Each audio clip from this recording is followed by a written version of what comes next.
una nating pag-uusapan ay itong balita nga patungkol kay Senator Rodante Marcoleta na nabastos siya dito kay Kiko Pangilinan. Alam naman natin yung mga asal ng mga dilawan di ba? So, yun po ang una nating ipapakita na balita ha. Bakit ba nababastusan itong si Senator Marcoleta dito kay Kiko Pangilinan? Okay, mamaya malalaman natin 'yan. Pangalawa natin pag-usapan ay itong district engineer na sangkot dito sa mga ghost projects ay ipapakita ko sa inyo kung paano siya ginisa sa Senado kanina. Ayan, deserve mo 'yan, di ba? Deserve mo 'yan. At marami pang mga district engineer na dapat ipatawag dito sa Senado. Mamaya alamin natin kung sinong district engineer 'yan. At heto, halos parehong address at auditor ng korupsyon ng mga diskaya na bunyag. Ayon yan sa balita ng Billionaire News. So alamin natin anong korupsyon ito ng mga diskaya raw na bunyag. Okay. Parang interesado tayong malaman yan kung ano. Okay, papakita ko yan mamaya. Ito, Sara Diskaya pa rin. Ayan, trending kasi itong si Sara Diskaya ngayon Lahat sa internet, siya ang laman ng balita. Sara Diskaya, ginisa sa Senado dahil sa control sa siyam na construction firms. Siyam yung construction firms niya. Yun lang ang inamin niya. Pero merong mga usap-usapan na mas marami pa raw sa siyam ang kanyang mga firms. Ay nako. Yung isang nakakatawa nga nung isang insidente na sinabi pa nga ni Senator Jinggoy na nagbibiding sila. Tapos sabay-sabay yung construction firms niya nagbibiding, parang naglalaro lang. Ayon kay Erwin Tulfo, biding-bidingan. Di ba? Hindi talaga legit na bidding yan. Kasi kung legit na bidding yan, talaga ang kukunin, alam naman natin na ang kaugalian ng gobyerno ay kung sino yung mas makakamura tayo, yun ang pipiliin. Paano yan? Nagbibiding ka tapos yung dalawang pagmamay-ari ng construction firms sa dalawang na sumali sa bidding ay iisa lang yung pagmamay-ari. 'Di ba? Parang para lang na bumoto ng sweepstake o kung loto, 'di ba? The more chances of winning kung marami kang pusta.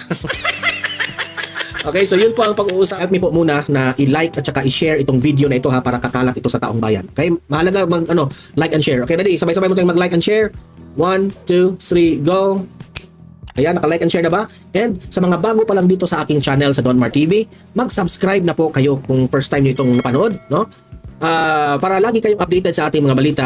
So, bakit ba nababastusan itong si Senator Rodante Marcoleta dito kay Kiko Pangilinan? Kasi itong si Kiko Pangilinan, bida-bida rin kasi. Gusto rin siya gumawa ng independent body na mag-investigate dito sa flood control. So naiinsulto at saka nababastusan itong si Marcoleta kasi para mo nang sinabi na wala kang tiwala sa pagiging sa liderato sa Blue Ribbon Committee nitong si Senator Marcoleta. Kung nagtataka nga ako bakit nagbida-bida itong si Kiko Pangilinan. In the first place, common sense, kahit siguro mga pinklawan, dilawan, masasabi natin na kung ikukumpara mo si Marcoleta at si Pangilinan, pasensya na Pangilinan si Senator Marcoleta talagang mas magaling pa at mas bright, mas articulate pa compared to Pangilinan. Mas bright talaga, magaling talaga ito si Senator Marcoleta.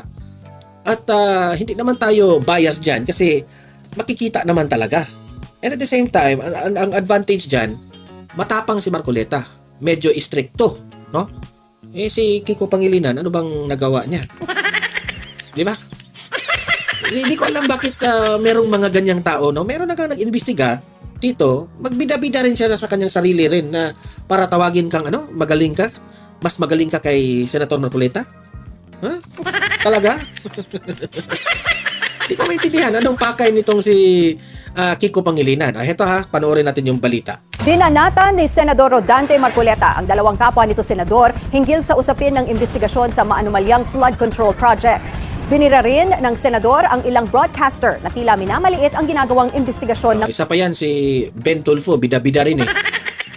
But yung si Rafi Tulfo kanina, sinabihan pa niyang bias raw si Marcoleta. Hindi siya nakinig sa explanation ni Marcoleta. Ayan, ipinaliwanag ni Marcoleta. Di pahiya ka tuloy.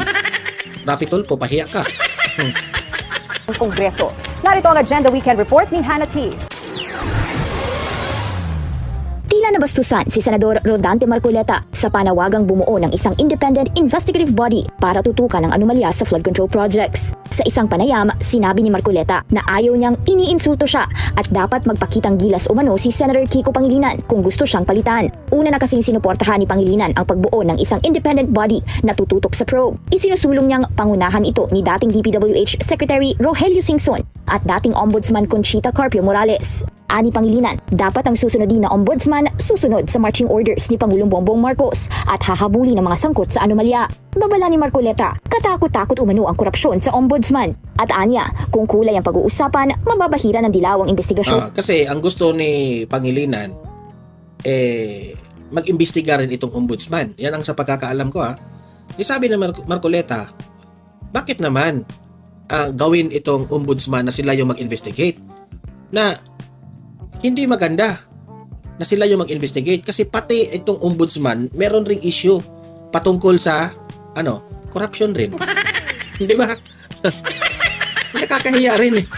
Hindi ko maintindihan si Pangilinan. Sometimes sablay yung mga gusto niyang gawin. Matatanda ang naglingkod sa termino ni dating Pangulong Noynoy Aquino, sina Singson at Carpio Morales. Reaksyon ni Pangilinan, tila barking at the wrong tree ang kapwa senador. Hindi rin niya pipigilan si Senador Marcoleta at hindi rin daw sila pwedeng pigilan. Hindi lang si Pangilinan ang binweltahan ni Marcoleta. Kasunod ng first Senate hearing ng Blue Ribbon Committee, maging ang bombshell privilege speech ni Senator Ping Lacson, pinatutsadahan. Ani Marcoleta, mukhang Huwag niyong i-test si Marcoleta. Kasi alam ko naman itong mga senador na ito, sina Kiko Pangilinan, itong sina Ping Lacson, ito duda ko lang, analysis ko lang ito kasi may pagkahambog rin itong si Ping Lacson at itong si Kiko Pangilinan. Sa tingin ko ito yung opinion ko. Kasi dati na silang senador. Okay? Si Kiko Pangilinan, dating senador, tumakbong vice presidente, talo. Ito namang si Ping Lacson, dating senador, tatapos yung termino niya, tumakbong I think vice president yata yun o president yata yun, president, talo rin. Ngayon, silang dalawa nagbabalik sa Senado. So akala siguro nila, hambog sila, na kami, dati na kaming senador, ikaw Marcoleta, neophyte ka pa lang, ngayon ka pa lang naging senador. Baka ganon rin yung ini-small nila itong si Marcoleta ba? Kasi siya yung na-assign dyan sa Blue Ribbon Committee as committee chair. Parang ganon, no? So medyo may pagka gusto nilang mainsulto si Marcoleta. Na hindi nila alam, wala sila sa kalingkingan sa katalinuhan nitong si Marcoleta. Mag-real talk na tayo dito kaya na-insulto si Marcoleta. Galangin nyo naman. It doesn't mean na ito, baguhan ito sa Senado, wala itong alam. Meron itong alam. Ako para nga sa akin, ito yung pinakamagaling ngayon na senador sa bansang Pilipinas. Para sa akin very accurate, articulate, and hindi bias. Kaya ako na uminit yung pakiramdam ko dito kay Tulfo kanina nung sinabihan niya na bias daw itong si Marcoleta. Sumusunod lamang si Marcoleta sa sabi nga ni Marcoleta, para tayo nagpapatentero dito kung hindi natin tatapusin yung nabibitin tayo sa mga questions ng mga senado. Itong si Rafi Tulfo, atat na siya na yung magtatanong. Hindi ganyan, sir, wag kang hambog.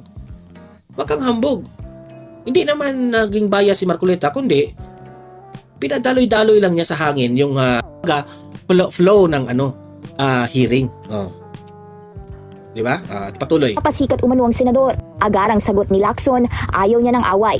pero handa siyang gawin ito kung aawayin sila ni Marcoleta. Paglilinaw ni Lacson, hindi naman nila minamaliit ang komite. Isang broadcaster pa ang binanata ni Marcoleta na nagsabi na naglolokohan lang sa Kongreso na nagpahayag ng galit sa DPWH pero hindi naman hinaharap ang umano'y partisipasyon ng mga mambabata sa korupsyon. Hindi ito pinangalanan ni Marcoleta pero hula ng netizens, si veteran broadcast journalist Karen Davila ito. Kahit ang broadcaster na si Ben Tulfo, kinontra rin ni Marcoleta. Sa isang programa, binanata ni Tulfo ang Senate probe bilang pang-political theater lang umano ng mga senador. Mabilis ang sagot ni Marcoleta. Kung usapang pagpapaepal umano, hindi siya ito at mandato ng Blue Ribbon ang pagtutok sa mga anomalya ng flood control. Baka mga kapatid ito ni Kasi ako, wala naman akong nakikitang palpak o pagkukulang sa pag-investigate ni Marcoleta. Perpekto naman tanan.